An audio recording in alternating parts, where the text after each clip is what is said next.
नमस्कार। आज हम सबकी श्रद्धेय और स्नेह मूर्ति लता दीदी का जन्मदिन है। आज संयोग से नवरात्रि का तीसरा दिन मां चंद्रघंटा की साधना का पर्व भी है।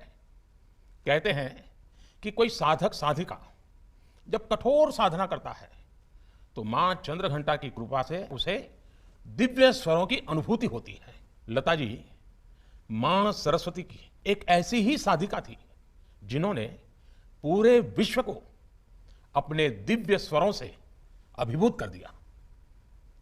साधना लता जी ने की, वरदान हम सबको मिला।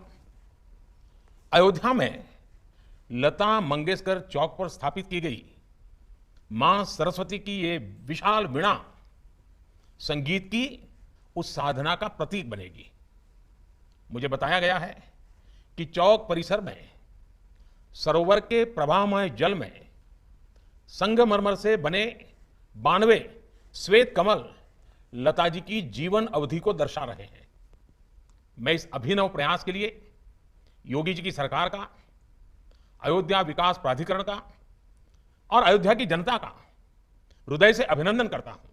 इस अवसर पर मैं सभी देशवासियों की तरफ से भारत रत्न लता जी को भावभीनी श्रद्धांजलि देता हूं। मैं प्रभु श्री राम से कामना करता हूं उनके जीवन का जो लाभ हमें मिला वही लाभ उनके सूरों के जरिए आने वाली पीढ़ियों को भी मिलता रहे।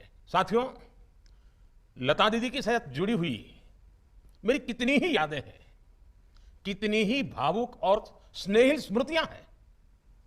जब भी मेरी उनसे बात होती उनकी वाणी की युग परिचित मिठास हर बार मुझे मंत्रमुग्ध कर देती थी। दीदी अक्सर मुझसे कहती थी, मनुष्य उम्र से नहीं कर्म से बड़ा होता है और जो देश के लिए जितना ज्यादा करे वो उतना ही बड़ा है।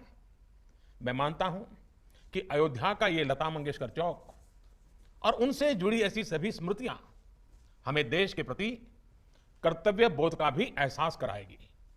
साथियों, मुझे याद है जब अयोध्या में राम मंदिर निर्माण के लिए भूमि पूजन संपन्न हुआ था तो मेरे पास लता दीदी का फोन आया था। वो बहुत भावुक थी, बहुत खुश थी, बहुत आनंद में भर गई थी और बहुत आशीर्वाद दे रही थी। उन्हें विश्वास नहीं हो रहा था कि आखिरकार राम मंदिर का निर्माण शुरू हो रहा है। आज मुझे लता दीदी का गाया वो भजन भी याद आ रहा है, मन की अयोध्या तब तक सुनी जब तक राम न आए। अयोध्या के भव्य मंदिर में श्री राम आने वाले हैं और उससे पहले करोड़ों लोगों में राम नाम की प्राण प्रतिष्ठा करने वाली लता दीदी का नाम अयोध्या शहर के साथ हमेशा के लिए स्थापित हो गया है। वहीं रामचरित मानस में कहा गया है, राम ते अधिक राम कर दासा, अर्थात राम जी के भक्त राम जी के भी पहले आते हैं। संभवतः इसलिए राम मंदिर के भव्य निर्माण के पहले उनकी आराधना करने वाली उनकी भक्त लता दीदी की स्मृति में बना चौक भी मंदिर से पहले ही बन गया है। साथियों, प्रभु राम तो हमारी सभ्यता के प्रतीक पुरुष है। राम हमारी नैतिकता के, हमारे मूल्यों, हमारी मर्यादा, हमारे कर्तव्य के जीवंत आदर्श हैं। अयोध्या से लेकर रामेश्वरम तक राम भारत के कण कण में समाये हुए हैं। भगवान राम के आशीर्वाद से आज जिस तेज गति से भव्य राम मंदिर का निर्माण हो रहा है उसकी तस्वीरें पूरे देश को रोमांचित कर रही है। ये अपनी विरासत पर गर्व, इसकी पुनः प्रतिष्ठा भी है और विकास का नया अध्याय भी है। मुझे खुशी है कि जिस जगह पर लता चौक विकसित किया गया है वो अयोध्या में सांस्कृतिक महत्व के विभिन्न स्थानों को जोड़ने वाला प्रमुख स्थलों में से एक है। ये चौक राम की पैड़ी के समीप है और सरयू की पावन धारा भी उससे बहुत दूर नहीं है। लता दीदी के नाम पर चौक के निर्माण के लिए इससे बेहतर स्थान और क्या होता। जैसे अयोध्या ने इतने युगों बाद भी राम को हमारे मन में साकार रखा है, वैसे ही लता दीदी के भजनों ने हमारे अंतर मन को राममय बनाए रखा है। मानस का मंत्र श्री रामचंद्र कृपालु भजमन, हरण भव भय दारुणम, या फिर मीराबाई का पायो जी मैंने राम रतन धन पायो। अनगिनत ऐसे भजन, बापू का प्रिय भजन वैष्णव भजन हो, या फिर जन जन के मन में उतर चुका तुम आशा विश्वास हमारे राम, ऐसे मधुर गीत हो। लता जी की आवाज में इन्हें सुनकर अनेकों देशवासियों ने भगवान राम के दर्शन किए हैं।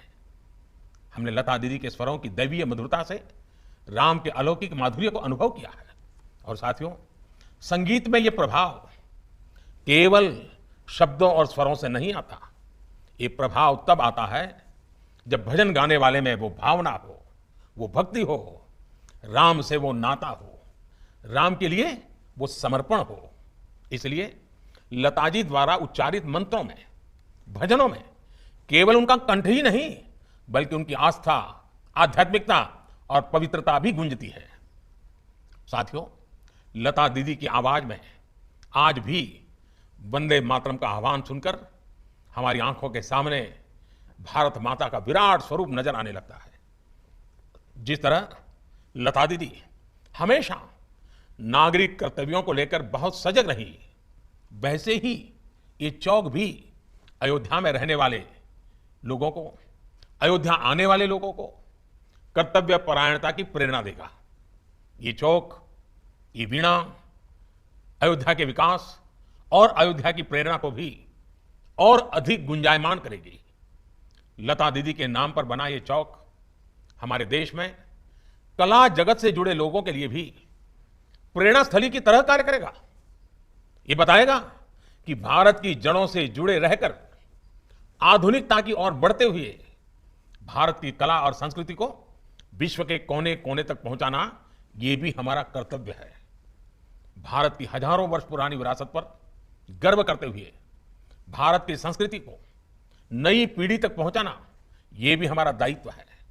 इसके लिए लता दीदी जैसा समर्पण और अपनी संस्कृति के प्रति अगाध प्रेम अनिवार्य है। मुझे विश्वास है भारत के कला जगत के हर साधक को इस चौक से बहुत कुछ सीखने को मिलेगा। लता दीदी के स्वर युगों युगों तक देश के कण कण को जोड़े रखेंगे। इसी विश्वास के साथ अयोध्या वासियों से भी मेरी कुछ अपेक्षाएं हैं। बहुत ही निकट भविष्य में राम मंदिर बनना है। देश के कोटि कोटि लोग अयोध्या आने वाले हैं।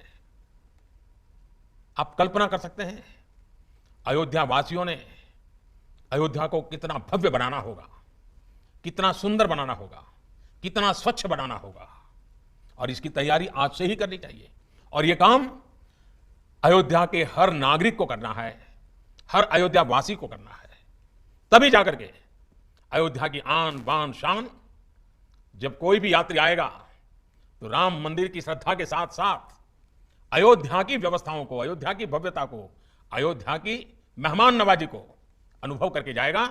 मेरे अयोध्या के भाइयों बहनों, तैयारियां अभी से शुरू कर दीजिए और लता दीदी का जन्मदिन हमेशा हमेशा के लिए प्रेरणा देता रहे। चलिए, बहुत सी बातें हो चुकी। आप सबको बहुत बहुत शुभकामनाएं। धन्यवाद।